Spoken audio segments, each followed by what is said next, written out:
2 മാസത്തിലധികം കാലം. നോർമലി 2 മാസമാണ്. പക്ഷേ അപ്രതീക്ഷിതമായിട്ട് ഇന്ത്യ പാക് സംഘർഷം വരുന്നു. 10 ദിവസം കളി മുടങ്ങുന്നു, വീണ്ടും പുനരാരംഭിക്കുന്നു.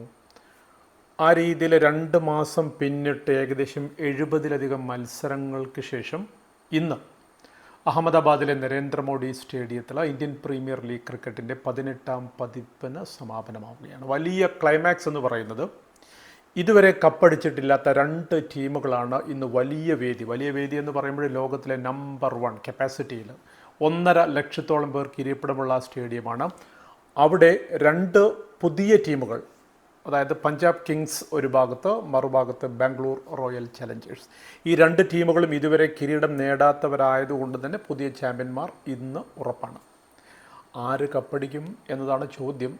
പക്ഷേ T20 ക്രിക്കറ്റാണ്, നമുക്കൊരു തരത്തിലും പ്രവചിക്കാനായിട്ട് കഴിയില്ല.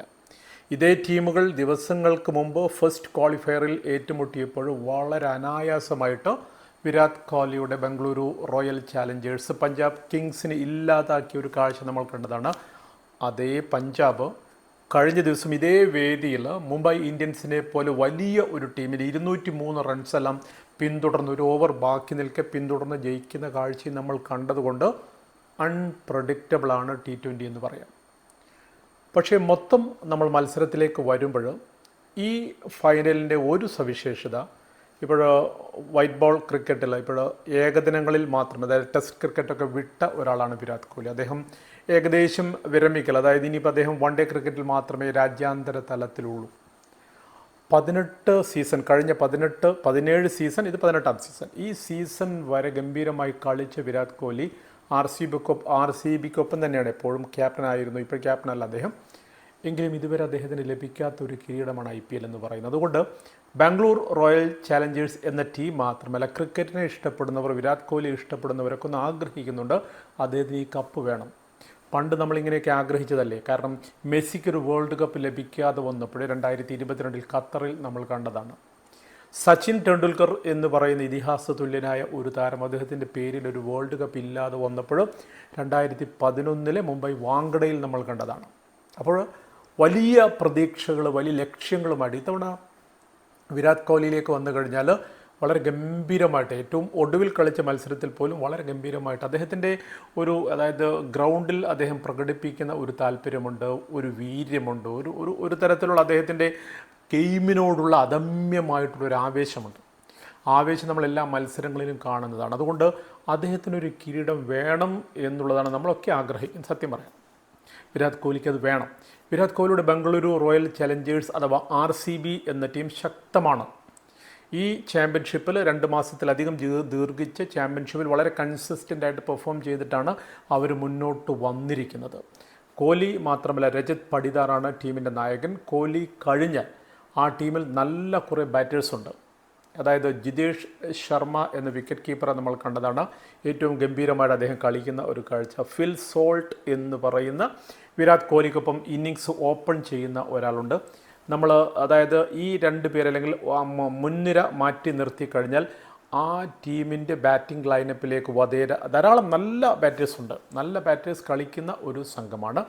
ബൗളിങ്ങിലേക്ക് വരുമ്പോഴൊരു പ്ലസ് പോയിൻ്റ് എന്ന് പറയുന്നത് ജോഷ് ഹേസൽവുഡ് എന്ന് പറയുന്ന ഓസ്ട്രേലിയക്കാരനായ സീമറാണ്. അദ്ദേഹമായിരിക്കാം ഒരുപക്ഷെ, എനിക്ക് തോന്നുന്നു ഒരുപക്ഷെ ഇന്നത്തെ ഫൈനലിൽ ഒരു ഗതി നിർണ്ണയിക്കുന്ന ഒരാൾ ബാംഗ്ലൂരിന് അനുകൂലമായിട്ട്. കാരണം അദ്ദേഹത്തിൻ്റെ 4 ഓവർ മാത്രമാണെങ്കിൽ പോലും പുതിയ പന്തിൽ അദ്ദേഹത്തിൻ്റെ ഒരു പേസ് ഉണ്ട്. പന്ത് കുറച്ച് ഓൾഡായി കഴിഞ്ഞാലും അദ്ദേഹത്തിന് നന്നായിട്ട് സ്വിങ് ചെയ്യിക്കാനായിട്ട് പറ്റുന്ന ഒരാളാണ്. അപ്പോൾ അതുകൊണ്ട് പഞ്ചാബ് കിങ്സ് ബാറ്റേഴ്സ് ശ്രദ്ധിക്കേണ്ട ഒരു ഘടകം എന്ന് പറയുന്നത് അദ്ദേഹത്തിൻ്റെ 4 ഓവറുകളായിരിക്കാം. അദ്ദേഹം കൂടാതെ, അതായത് ബാംഗ്ലൂർ റോയൽ ചാലഞ്ചേഴ്സ് നിരയിൽ നല്ല സീമേഴ്സ്, അതായത് ഭുവനേശ്വർ കുമാറിനെ പോലെയൊക്കെയുള്ള നല്ല ബൗളേഴ്സ് ഉണ്ട്. അതുകൊണ്ട് നമ്മൾ കഴിഞ്ഞ കളിയിൽ കാണുന്ന സുയാഷു എന്ന് പറയുന്ന സ്പിന്നറുടെ മികവ്, ഇങ്ങനെ നോക്കുമ്പോൾ ലൈനപ്പ് നോക്കിക്കഴിഞ്ഞാൽ ബാംഗ്ലൂർ ആ ലൈനപ്പ് വളരെ ശക്തമാണ്. ഇനി നമ്മൾ പഞ്ചാബിലേക്ക് വരുമ്പോൾ ശ്രേയസ് അയ്യർ കഴിഞ്ഞ സീസണിൽ കൊൽക്കത്തയ്ക്ക് വേണ്ടിയിട്ട് കിരീടം നേടിക്കൊടുത്ത ഒരു ക്യാപ്റ്റനാണ്. ഇത്തവണ അദ്ദേഹം ഈ പുതിയ പഞ്ചാബ് കിങ്സിലേക്ക് വരുന്നു.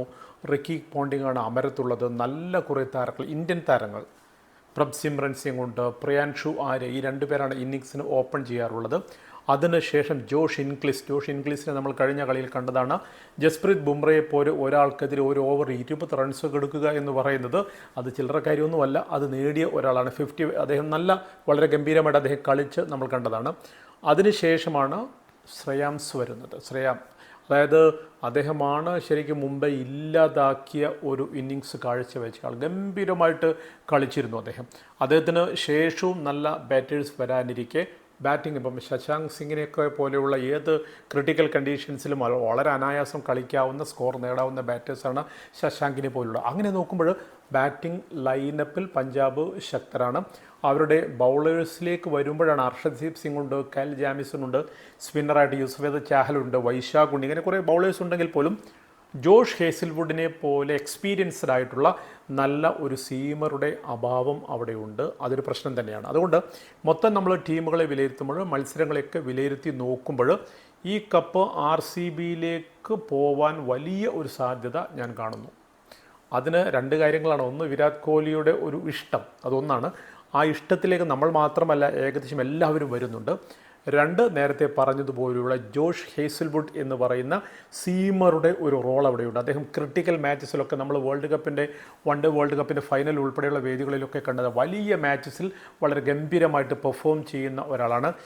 ഇൻ കേസ് വിരാട് കോഹ്ലി ബാറ്റിങ്ങിൽ പരാജയപ്പെട്ടാൽ പോലും ഒരുപക്ഷെ ആ കുറവെല്ലാം നികത്തിക്കൊണ്ട് അത്യാവശ്യ റൺസ് ബാംഗ്ലൂർ നേടിയിട്ടുണ്ടെങ്കിൽ ആ റൺസിനെ പ്രൊട്ടക്റ്റ് ചെയ്യാൻ അല്ലെങ്കിൽ അതിനെ സംരക്ഷിക്കാനുള്ള ഒരു കരുത്ത് ഹേസിൽവുഡിനും സംഘത്തിനുമുള്ളത് കൊണ്ട് ഞാൻ പറയുന്നു, അല്ലെങ്കിൽ ഒരു പ്രഡിക്ഷൻ എന്ന രീതിയിൽ വ്യക്തമായ സാധ്യതകൾ പറയുന്നില്ല എങ്കിൽ പോലും ഹേസിൽവുഡിൻ്റെ ഒരു പ്രത്യേക ഘടകത്തിൽ ഇത്തവണ RCB IPL 18ാം പതിപ്പിൽ കിരീടം നേടും എന്നാണ് എനിക്ക് തോന്നുന്നത്.